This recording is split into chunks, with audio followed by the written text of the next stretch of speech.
الله عز وجل يقول لمن ابتعد عن ذكر الله عز وجل: ومن يعش عن ذكر الرحمن ماذا يحصل له؟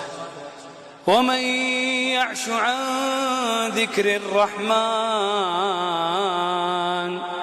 نقيض له شيطانا فهو له قرين.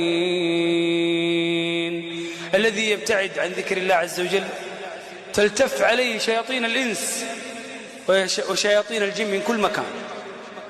الله عز وجل يقول: ومن يكن الشيطان له قرينا ومن يكن الشيطان له قرينا فساء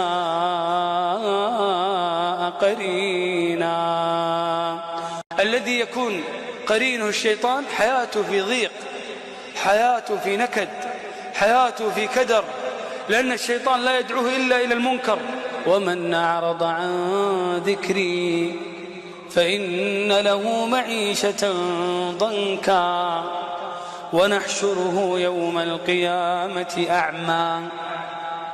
ثم يجادل الله فيقول: قال رب لم حشرتني أعمى قال رب لم حشرتني أعمى وقد كنت بصيرا. قال: كذلك أتتك آياتنا فنسيتها.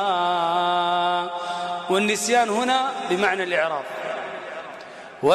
فنسيتها وكذلك اليوم تنسى.